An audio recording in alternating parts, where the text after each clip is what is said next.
Okay, so good morning. This morning, we are doing the Byzantine Empire. And I will be looking at 3 questions.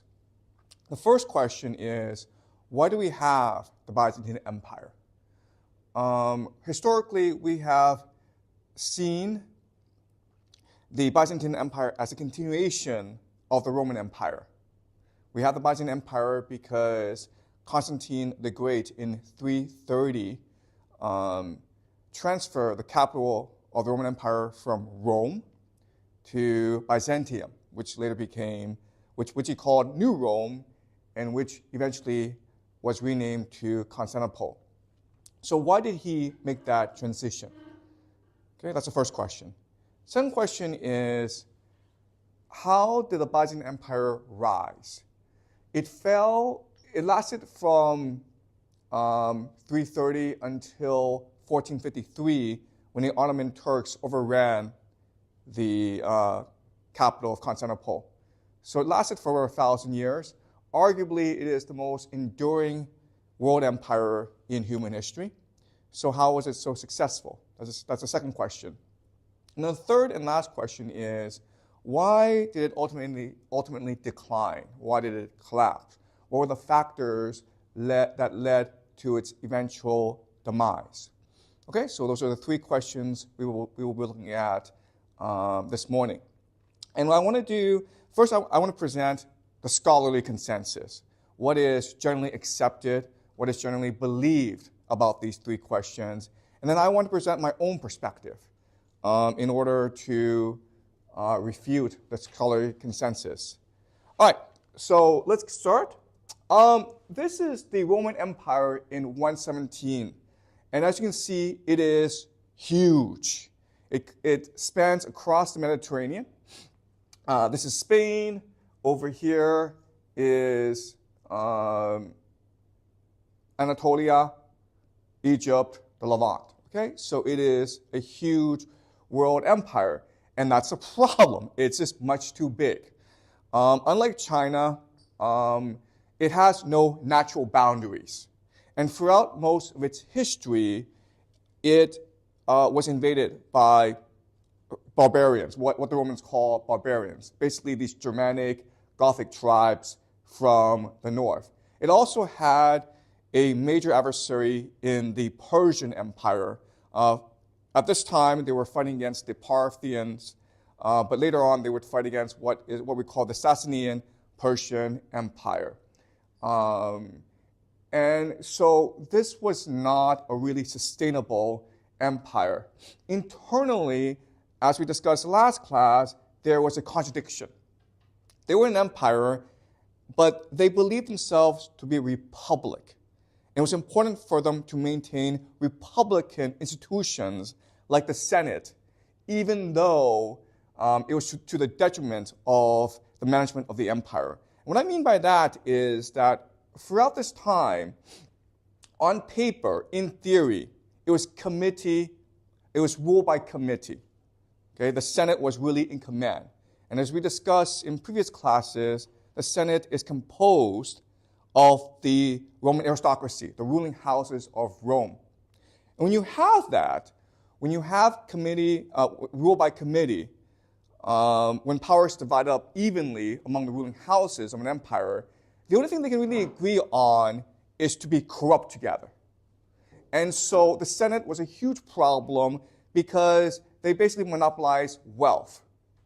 And there was a lot of discontent in the provinces. There was a lot of discontent among the people. And the Romans tried different solutions to this. But none of the solutions worked. And eventually, we had something called the 3rd century crisis, the crisis of the 3rd century, which basically meant the Roman Empire was about to disintegrate. There were civil wars going on. There were these invasions from the north. There was economic collapse. There was a plague. So in the 3rd century, it really seemed the Roman Empire was on the brink of complete implosion. Then a military genius by the name of Diocletian, he reunited the empire, and he recognized we basically needed to change the system. And we needed to make radical changes in order to save the Roman Empire. Okay? As you can see, it is extremely difficult to protect Rome against the barbarian invaders over time. Eventually, the western portion of the empire will be overrun by these barbarians who we call the Germanics, the Goths, the Slavs, the Huns. Okay? Basically, these are the successors to the Yamnaya people, and they come from the steppes. And so they are extremely aggressive, mobile people who will eventually overrun the Roman Empire, and they will establish basically the tribes that will eventually give us the modern states of Germany, Britain, France. Okay? So basically, these are the ancestors of Western Europeans. All right.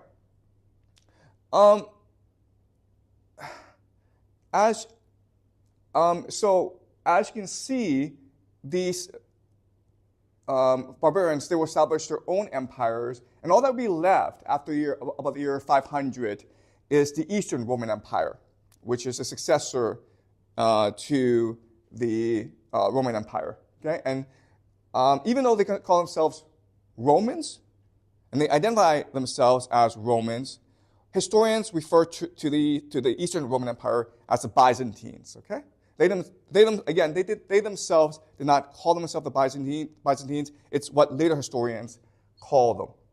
Okay, so the man who makes this transition, who basically is the founder of the Byzantine Empire, his name is Constantine the Great. And what he does that's very important is that he shifts the capital from Rome to Byzantium on the Bosphorus. And today we call this place Constantinople. It's still there, guys, if you want to visit. It's called Istanbul in Turkey. And it's a beautiful city. Definitely one of the most beautiful cities in the world. Now, the question is, I skipped. The question then is, why was this move made? And what modern historians believe is that this was a strategic decision. First of all, Rome was not easily defended.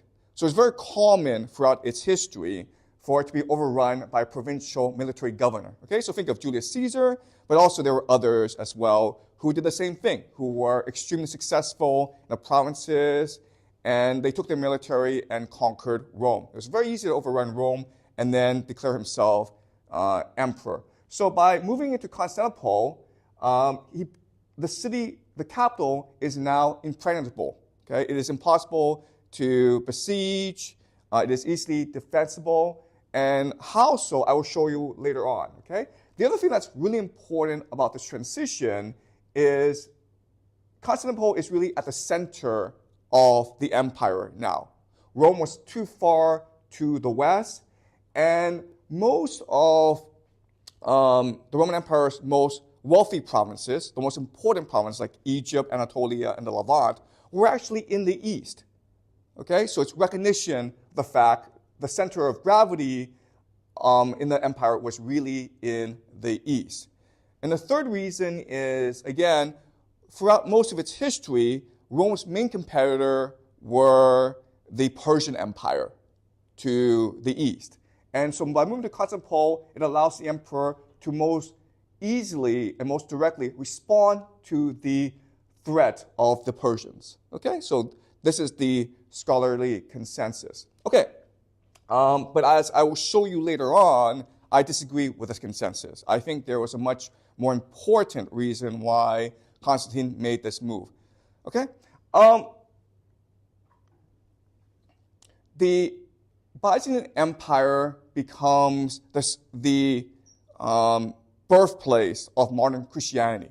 Okay, Constantine the Great is the first Christian Roman emperor. He converts to Christianity. But not only that, but he lays the intellectual basis for modern-day Christianity through something called the Council of Nicaea. The pronunciation is different. Okay, it's properly pronounced Nicaea, but most people pronounce it Nicaea. Okay, so the Council of Nicaea. We talked about this last semester, where the Council of Nicaea was established to answer a theological debate in the Christian world. What is the nature of Jesus? What is relationship with God? As we discussed, one more popular explanations is the idea of Arianism, where Jesus is a lesser divinity to God.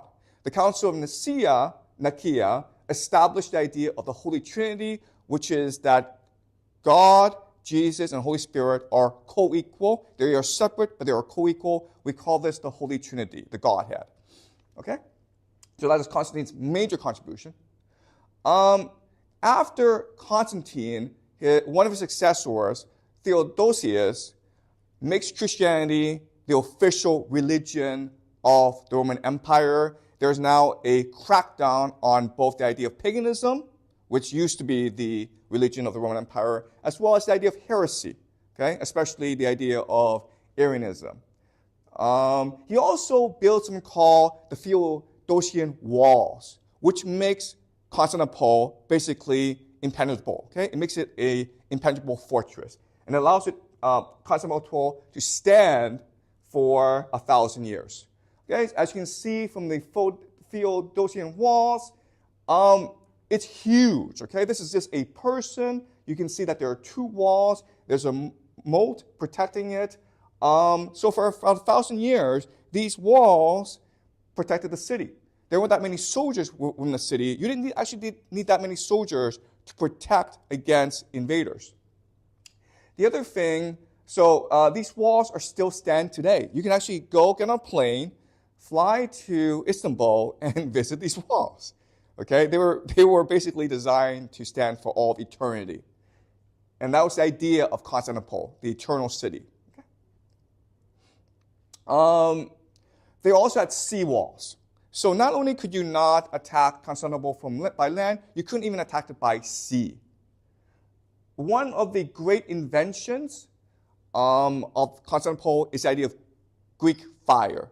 Okay, the story is that they were being attacked by the Muslims. This is in the 8th century when the Muslims are expanding throughout the world. They're conquering both the Sasanian Empire as well as the Roman Empire, and they want to obviously overrun Constantinople.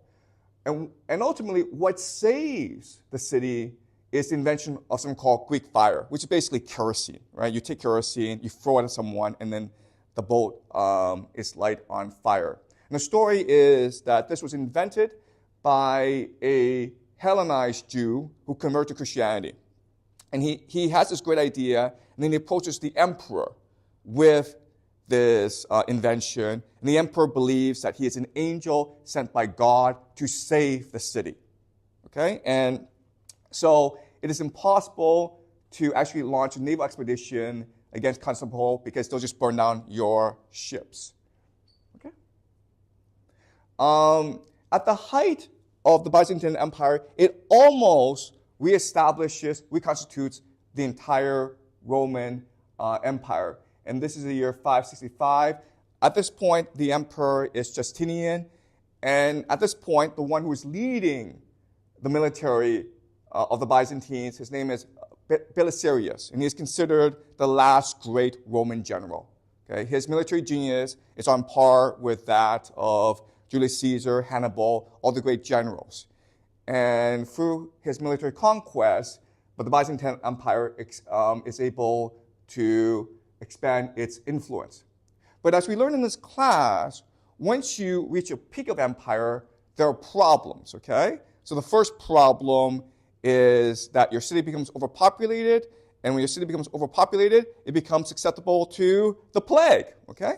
So there's something called the Justinian plague, which wiped out anywhere between 50 to 60% of the entire population of Constantinople. At this point, the population of the city is about 500,000, 500,000. The plague killed 300,000 people. That's a lot of people, okay?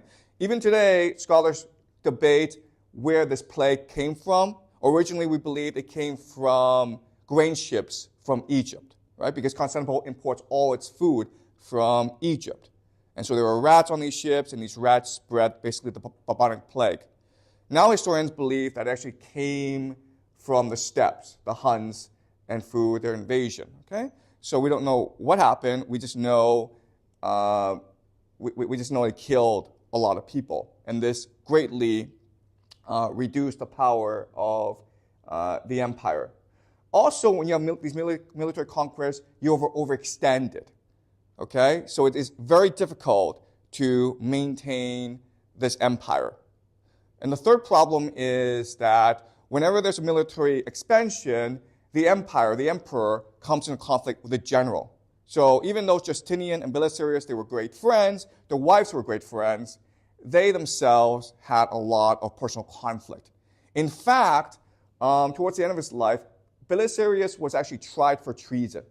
And there were many times when Belisarius was on a military campaign, it was clear that Justinian was trying to sabotage him. Because obviously if you're emperor, you're afraid that your general, your great conquering general, will eventually come back and take your throne. Okay? So because of what happened between Justinian and Belarius, basically this was the last time that the Byzantines embarked on a massive military campaign. Okay? From now on, they're defensive, and also they focus on the idea of diplomacy, basically bribing their enemies not to attack them, especially the Huns, but also the Arabs, as well as the Persian Empire. Okay? This is the Hagia Sophia, the Cathedral to Wisdom. And this is the great monument, the great legacy of the Byzantine Empire. It's absolutely beautiful. Again, guys, this is what's amazing. It's still there. Okay? You can actually get on a plane, go to Istanbul, and visit this place. It's absolutely gorgeous. Definitely worth visiting. All right. Now, why did Constantinople fall?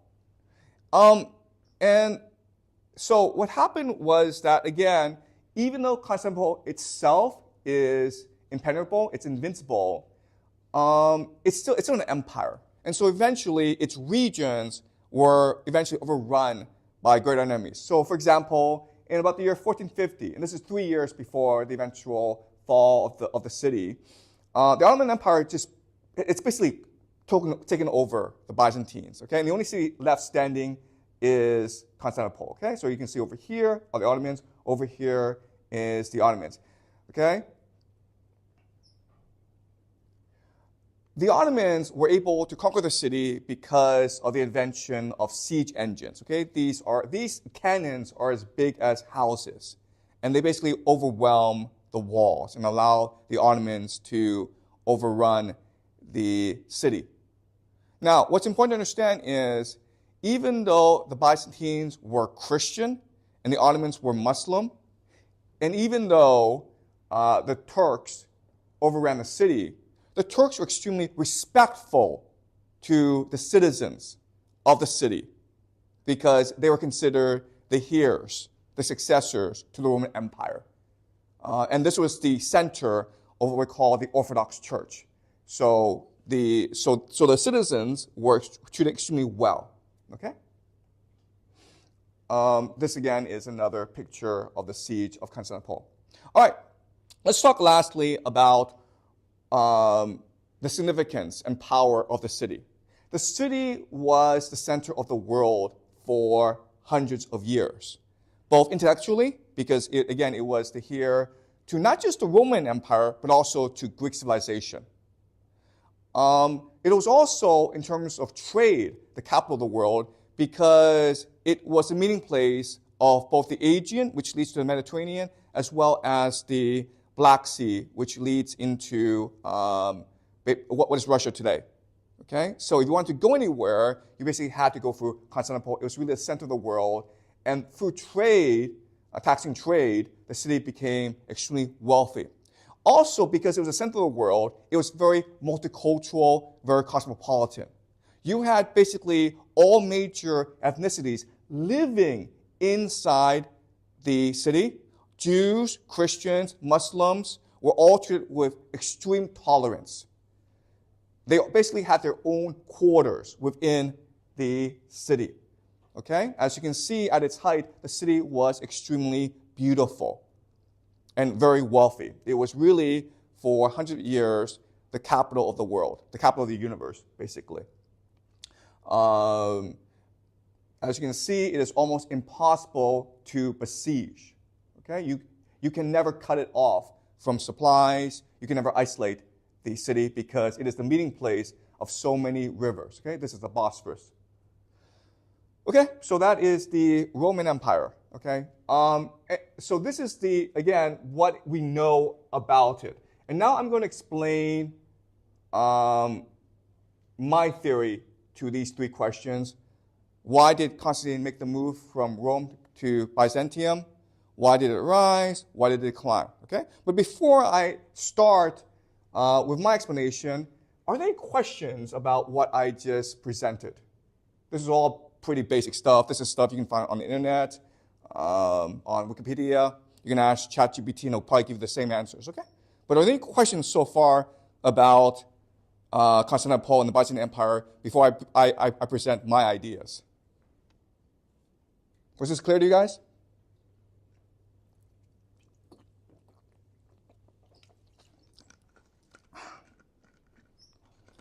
Any questions, guys? Maybe this is something you're coming up to, so if it is, like, shoot the question down. But I remember reading, like, in the early years of the Roman Empire, like, Augustus, Tiberius, so on. The elite culture there was Greek, and that it's like the Emperor Claudius would have been writing and conversing in Greek and all that kind of stuff. And so, I know the move to Constantinople is a couple hundred years after that, but was there a certain cultural pull at the time? Were certain Roman elites feeling like they needed to be closer to, like, the core of Greek culture? Right, okay, that's a great question. So, culturally, were the Romans at this time Greek or Roman? And you're absolutely right, Doug, in that Greek culture is really the hegemon, right? I mean, it's so superior to Roman culture. I mean, Romans really were peasants who built an empire, but the Greeks basically built Western civilization. Okay, you had Homer, you had Plato, you had Herodotus. The Romans were aware of this, and this was a conflict within Roman culture, civilization, for a long, long time, because they felt that even though they had conquered the world, they were about to be conquered culturally by the Greeks. So the Romans were aware of this, and they rebelled against this. And you weren't here for my lecture on the Ennead, but really, Augustus Caesar sponsored the writing of the Ennead in response to the hegemony of Greek culture. So even though you're right in that most of the Roman aristocracy, they embraced Greek culture, such as like Mark Antony, right? Mark Antony saw himself as more Greek than Roman. There was a lot of pushback from the empire against this, okay? So, but eventually, as we'll see, Greek culture does triumph. All right, so let me explain how. All right, so the first question I want to look at is, why did Constantine make the move from Rome to Byzantium, okay? So let me give you some background. So during the time of Augustus,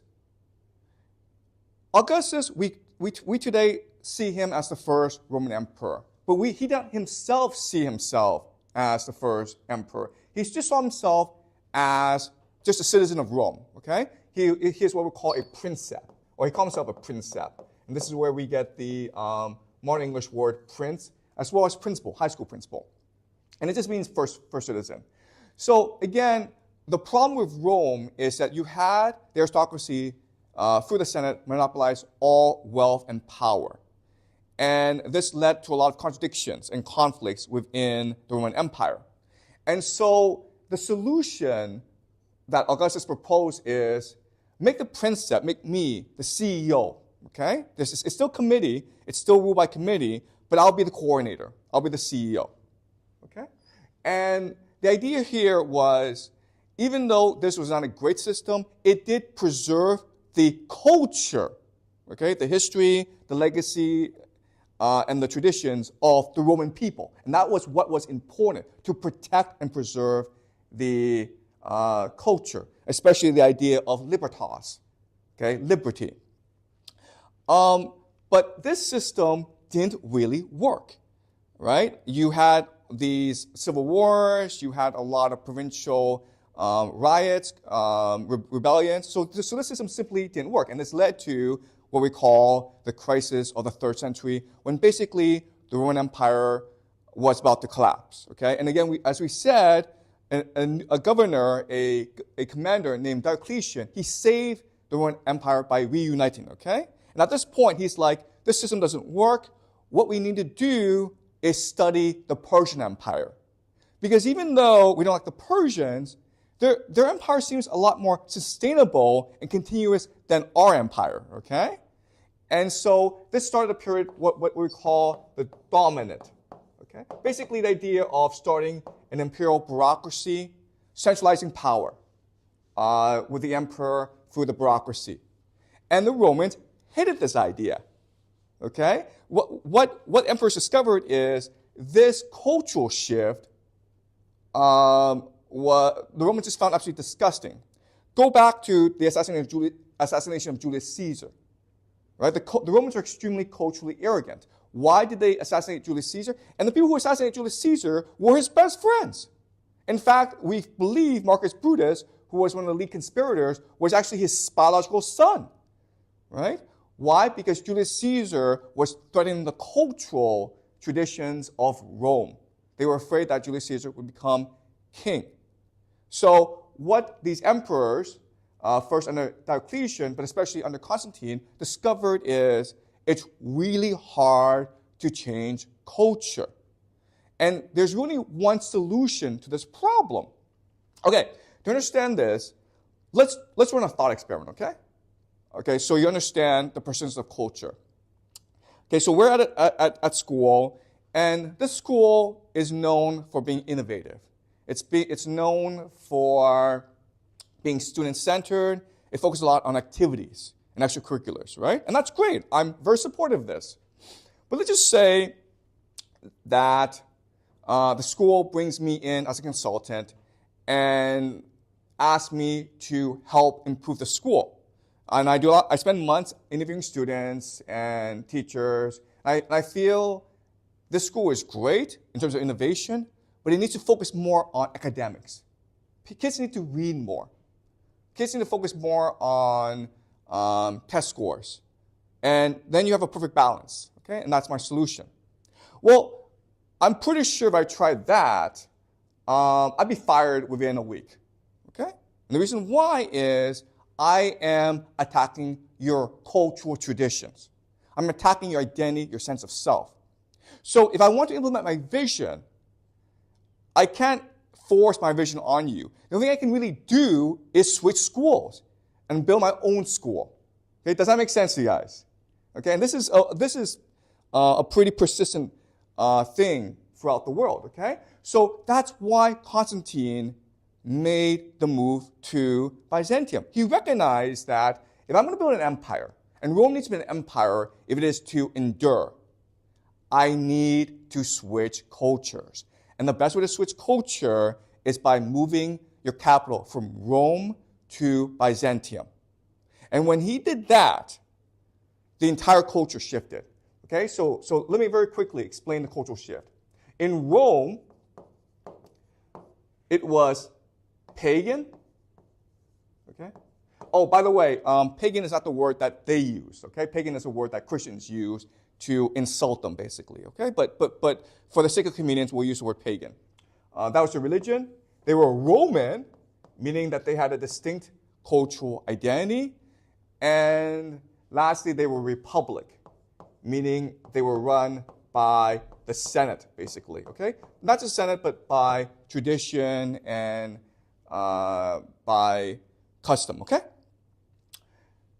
By Constantinople, okay, the Byzantine Empire was completely different. First of all, it was Christian. And the pagan and Christian worldview are in conflict with each other. This is a major shift. Second is they were multicultural. So, as Doug says, in the time of Rome, in the time of Augustus, there was a major conflict, major debate between Roman culture and Greek culture. But when they switched over to Constantinople, they completely embraced Greek culture. In fact, the language switched from being Roman to Greek. They spoke Greek. And they embraced Greek culture. Herodotus, Plato were major thinkers that the Byzantine Empire embraced and celebrated. And lastly, it switched from a republic, meaning that it went being run by Senate, to an empire, which basically meant it was being run by a bureaucracy. Okay? So the Byzantine Empire is a very distinct entity from the Roman Empire. Historians today argue the Byzantine Empire is a continuation of the Roman Empire, but that's only a superficial and shallow understanding. Culturally, the Byzantine Empire was a radical departure from the Roman Empire or the Roman Republic. Okay? And so I will explain what these differences are. And it's been important because it's going to inform our understanding of future events in Western civilization, okay? So let me first explain the difference in worldview between the pagan and the Christian. All right? All right, pagan. And again, guys, I will have to make a lot of generalizations, but it's a useful framework for the understanding of ancient cultures, okay? So what's the pagan worldview? Well, in the pagan worldview, there are different layers to your understanding of the world. The forces, the supernatural forces that you interact with intimately are the gods. Okay? And the gods is really a metaphorical way to understand nature. Right? So, in nature, there are all these natural forces that we can't really see. For example, the wind. We can't really see the wind, but also we can't really see creativity or luck. Well, in the pagan worldview, these hidden invisible forces are rendered and expressed as gods. Okay? And the gods are those that we interact with every day on an intimate basis. It was very important for us to maintain good relations with the gods by making ritual tributes to the gods. Okay? So sacrifice and rituals were a very important part of the pagan worldview. Above the gods are actually even higher invisible forces that no one has control of, okay? Which includes fate, which includes luck, okay, fortune, okay? But there are these invisible forces that even the gods must submit to. And then, at the highest level, are what are called unwritten and immutable. Immutable just means unable to change, eternal laws of the universe. And think of this structure as giving the universe some order and structure. Okay, so think of gravity, right? It's an unwritten and immutable law of the universe. And what they really mean by this is the idea really of karma or justice, right? If you do good in the world, good will happen to you. If you do evil in the world, evil will happen to you. It may not happen to you, but it may happen to your children, okay? So there is a cosmic balance to the world. And this is really the pagan worldview, right? The Christian worldview is very simple. There's you, okay? You, and then there's God. And the thing that matters is your personal relationship with God. That's it, guys. All right? So, let's look at the three major differences between the pagan worldview and the Christian worldview. Okay? And again, this is a generalized, simplified version, and we use it in order to be clear about the differences, and that there are, in fact, differences. All right, so the three major differences are this. The Christian worldview introduces into the Roman world 3 ideas that really didn't exist before. Okay? They are truth, evil, and the individual. Now, these ideas actually existed in other traditions, like the Jewish tradition and the Persian tradition through Zoroastrianism, but they really didn't exist in the Greek and the Roman tradition. So the counterpart to truth in the pagan tradition is the idea of chaos or luck. Okay? So there's no structure to the universe. In the Christian worldview, there's a God who has designed the universe, and that is the truth. Okay? So the intention of God is the truth. The plan is the truth, whereas in the pagan worldview, there's no design, guys. It's just complete random chaos. And you just have to try your best in this world. Okay? In the Christian worldview is the idea of evil, which is if you go against the intention of God, if you commit sin, that is evil. Now, what's interesting for us is, in the pagan worldview, the opposite idea is action. Okay? In other words, in a world of chaos, you have to act. You have to do stuff. If you refuse to act, you are a slave.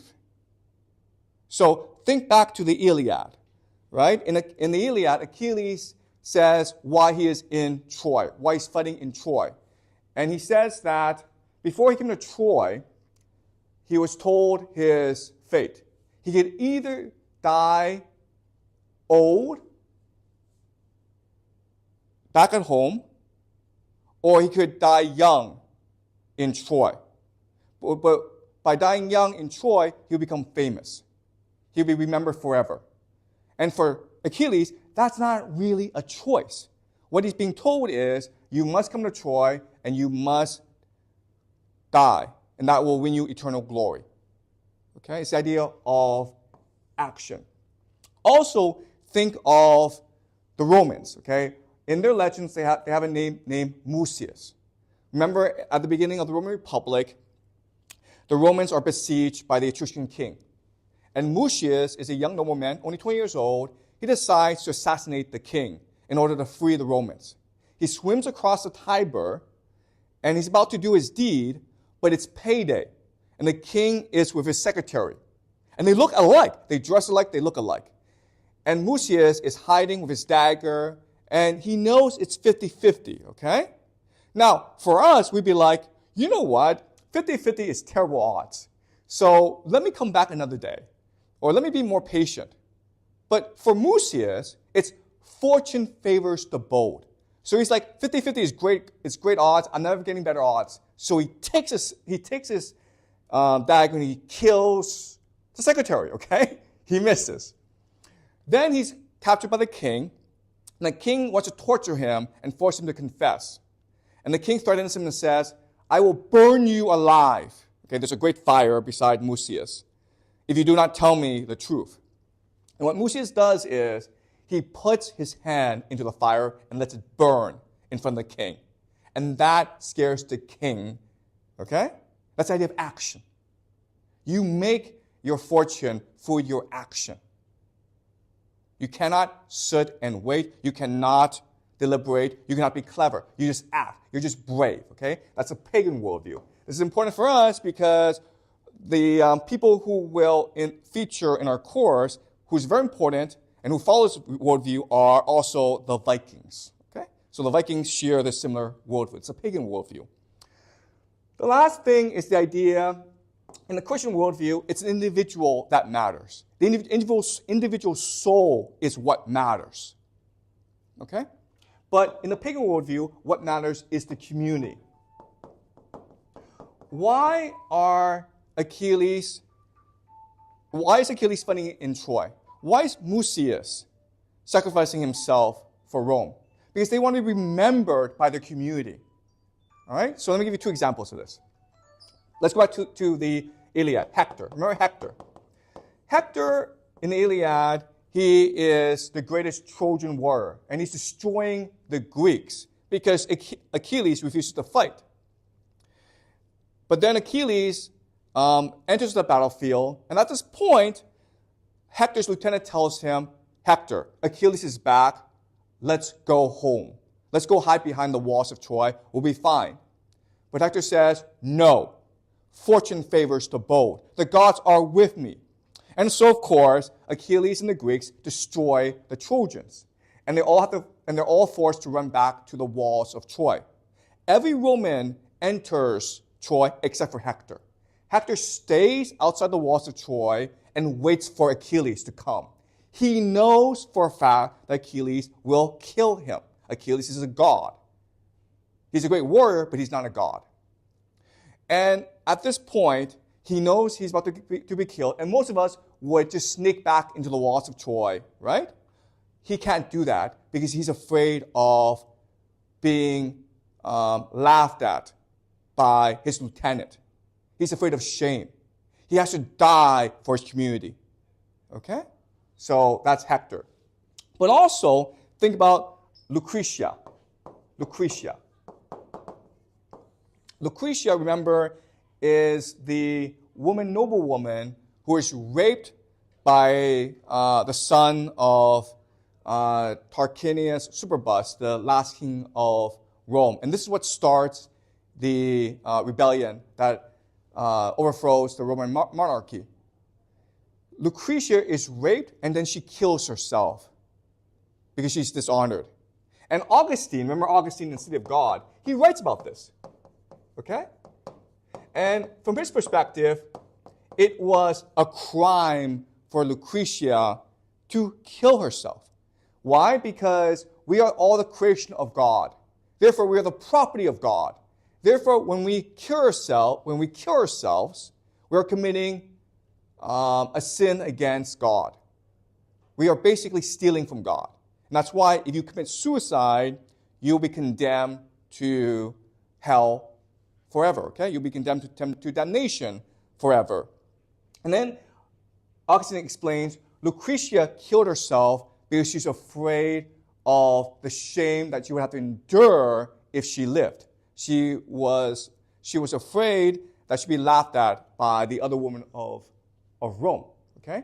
And that's the idea of community versus the individual. All right? Okay.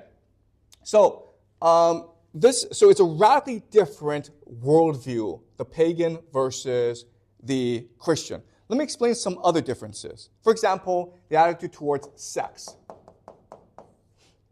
Okay? Christians, because we live in a Christian world, we know that sex is bad. Okay? Sex should only happen between husband and wife, and it should only happen for the purpose of procreation. We shouldn't do it because we enjoy it. The pagans have the complete opposite attitude towards sex. Sex was to be embraced. It was to be enjoyed. It was to be celebrated. Why? Because if the gods didn't mean for us to have sex, they wouldn't make it so much fun. Okay? So sex was a very important part of pagan life, as well as violence. Okay? They also embraced and celebrated violence. Okay, so think about the Vikings. Think about the Romans, right? They loved violence. And the Christians hated violence. So the argument is that the Christian worldview is an improvement on the pagan worldview because the pagans, they had things like orgies. They had things like child sacrifice. They had things like genocide, okay? This is all bad, right? But remember, and this is really important, okay? These are just two different worldviews. And it's hard for us to objectively assess which one is better. We can only say that they both have their benefits and they both have their consequences. Okay? So an example is food. If we were to go to America today and look at the food that Americans eat, we'd be disgusted, right? Hamburgers, Coca-Cola, French fries. But guess what, guys? If Americans were to come to China, they would be equally disgusted by the food that Chinese eat, okay? Like malatang and this stuff, okay? Some of this stuff is really bad for you. So I would keep that in mind.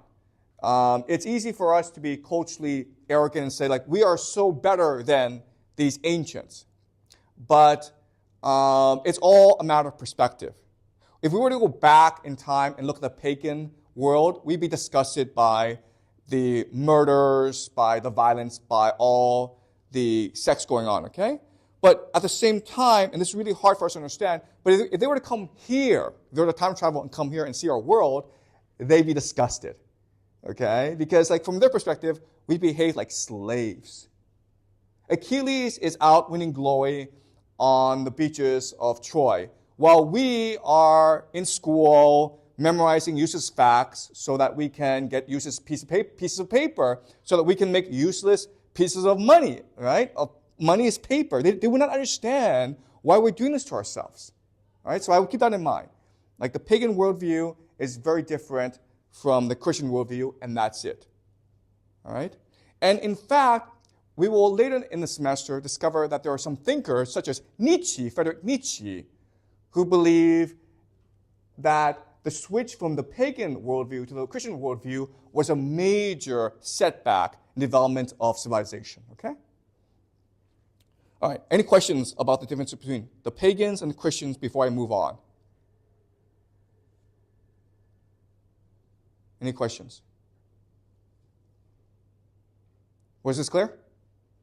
All right, now let's move on to the idea of republic versus empire. Okay, and look, I mean, the differences are pretty stark, right? So in a republic, it's usually, there's like egalitarianism, okay? Everyone's opinion does matter. And in an empire, there's a hierarchy. Okay, so that's the first major difference. Okay? In a republic, people are egalitarian. And in an empire, there's a hierarchy. So think about this. In the Persian Empire, if you were to meet the emperor, what you had to do was prostrate yourself first and then kiss his feet. All right? That's the idea of empire. But in a republic, you didn't do that.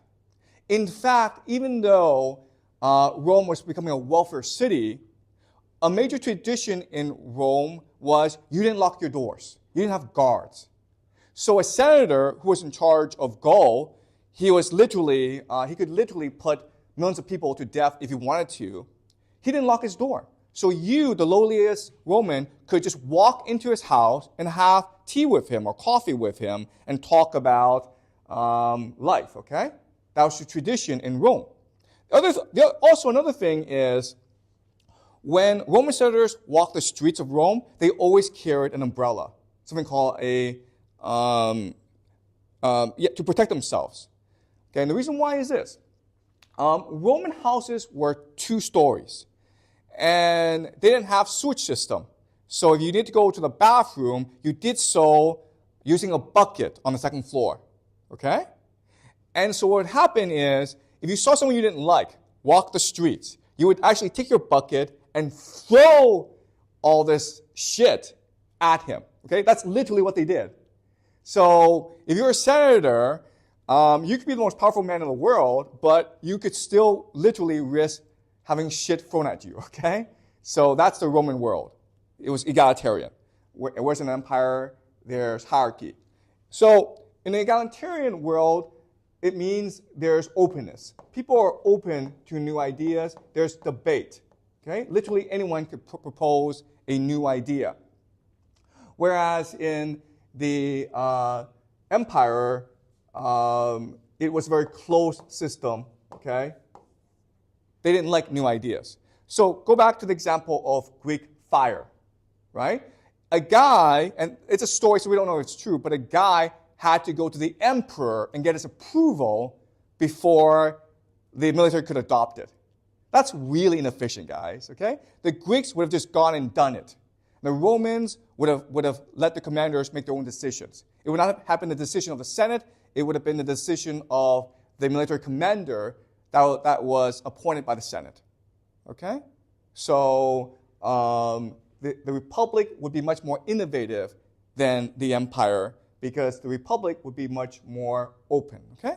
So there'd be a lot more diversity in a Republic and in an empire, things would be much more conformist. Okay, you would have a lot more creativity, a lot more diversity within a republic than within an empire.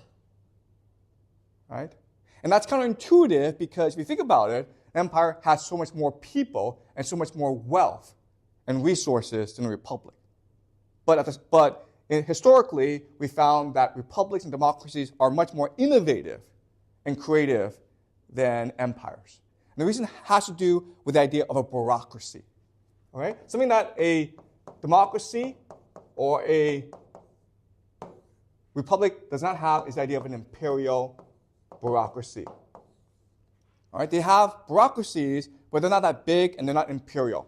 So let's talk about bureaucracy.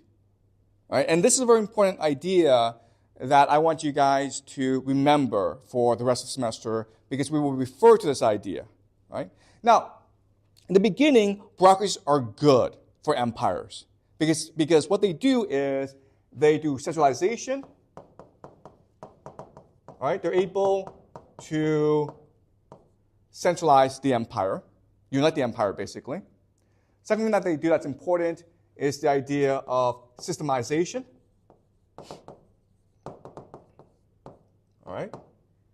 Basically, keep records, create laws, systemization. And last is the idea of standardization, uniformity, okay? So getting people to speak the same language, getting people to use the metric system, getting people to use money, all right? And this creates tremendous wealth within the empire in the early years. Because, again, what you have is you have the creation of money because you have a legal system and you have a monopoly on violence. Monopoly on violence just means that these neighbors don't fight anymore, okay? Because there's a police. There are these courts. They can just sue each other. There's a legal system, and people are now using money. This leads to contracts, and this leads to trade and increased economic activity. So you have peace and prosperity. People feel safe. People feel that life is predictable, so they do more. They work harder.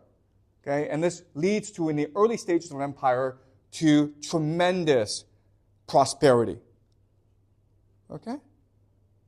But over time, what will happen is this bureaucracy will ossify, meaning the people within the bureaucracy will think of how to use the bureaucracy for their own personal benefit. Okay? We can say this is corruption. Okay? So centralization leads to corruption, where just a minority of people with all the power use it for their own personal benefit. They're basically parasites. The technical word we use for this is rent-seeking. Okay? Rent-seeking. So think of landlords who charge rent to their tenants. Well, if it's a monopoly, they can charge as much as they want. There's nothing you can do about it. Okay, it's what we call rent-seeking. So centralization eventually leads to corruption. Systemization leads to ultimately stagnation. Okay? There's nothing new going on. And centralization leads to the idea of conformity or homogenization, okay? Where everything becomes the same, where everything is bland. Right? Okay? Does that make sense? All right. Okay.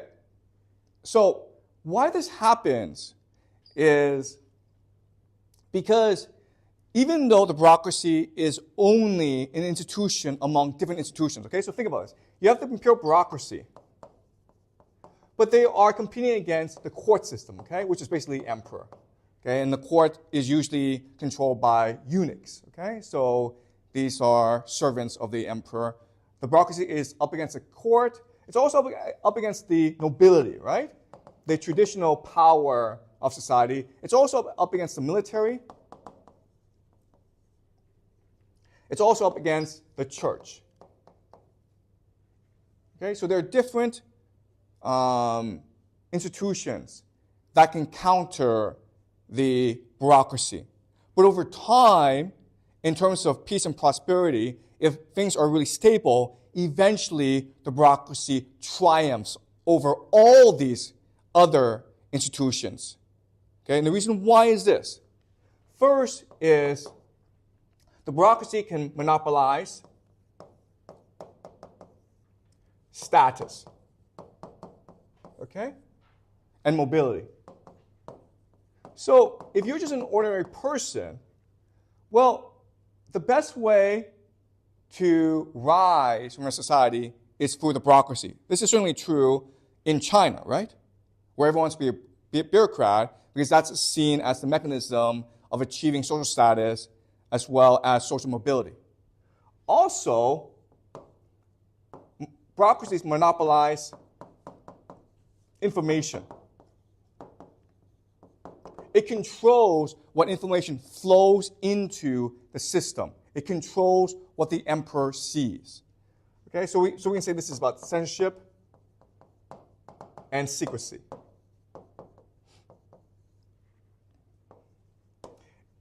And the last thing that it does is it monopolizes the idea of narrative. Okay? It controls the production of culture.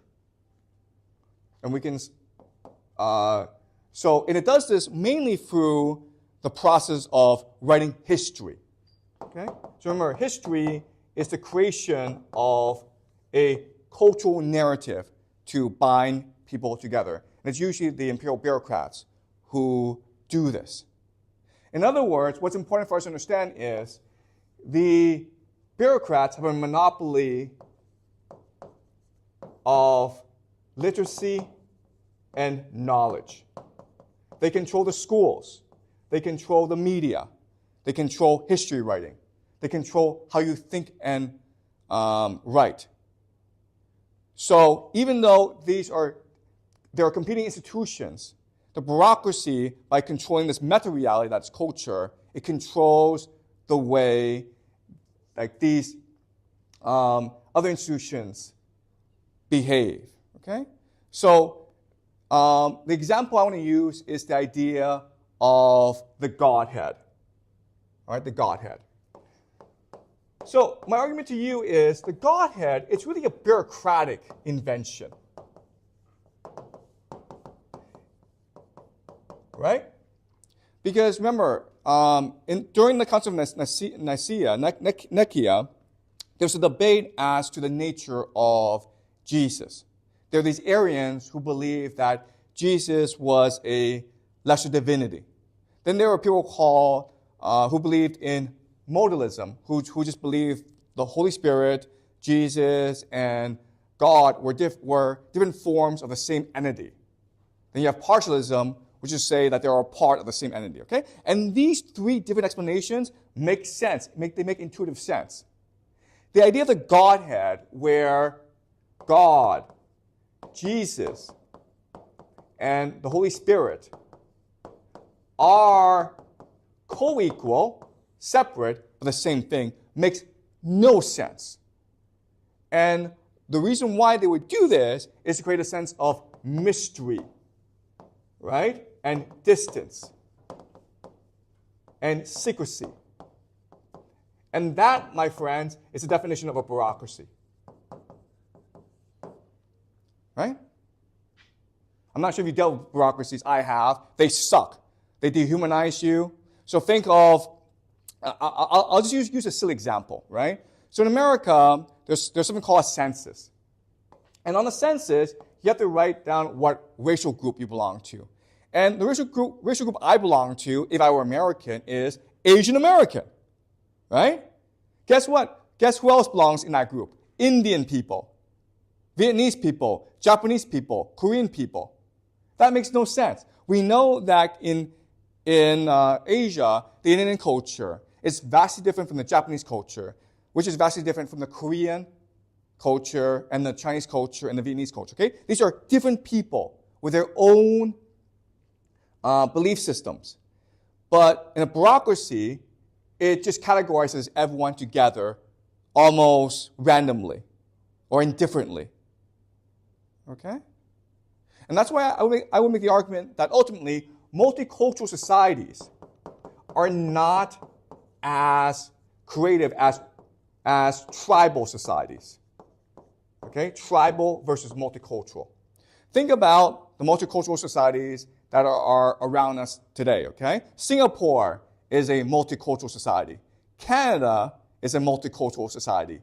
They're not very creative, guys. They're very bland. They're very conformist. They're very bureaucratic.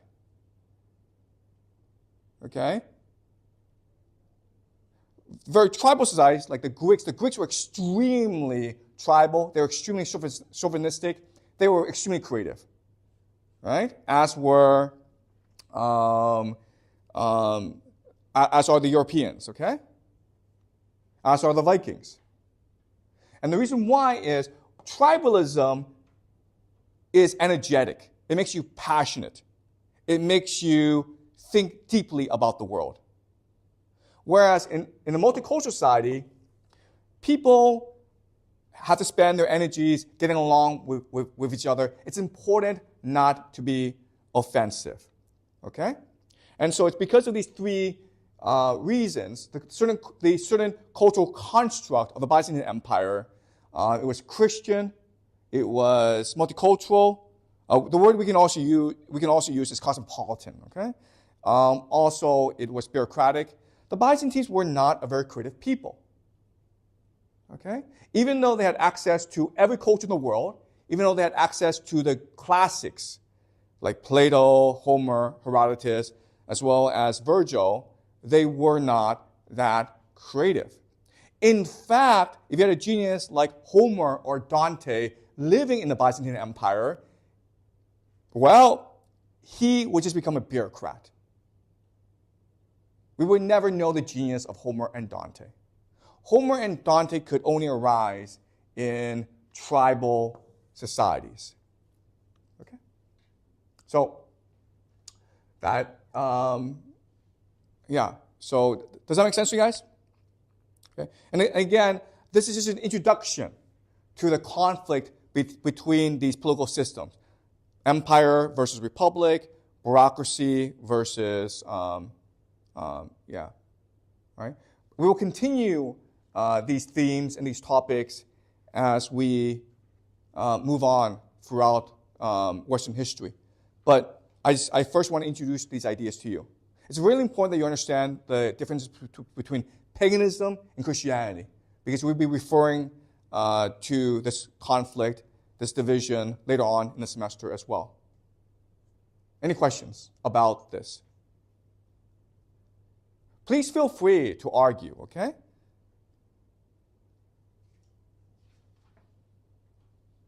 Please feel free to ask questions, to argue, because when you do that, it helps me improve my own thinking. Right? Any comments? Any feedback?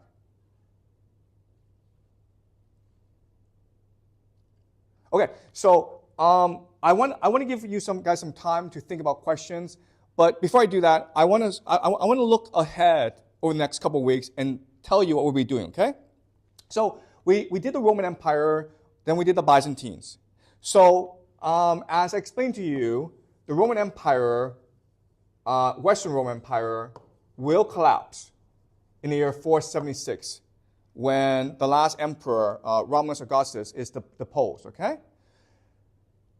But when he is deposed, people don't understand the Roman Empire has come to an end. Okay? Because the people who are still in charge think the Roman Empire is continuing. But now we have a long period of civil wars throughout Europe.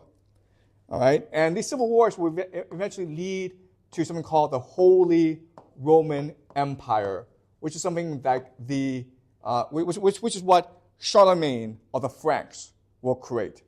And this will lead, interesting for us, to the rise of the Vikings.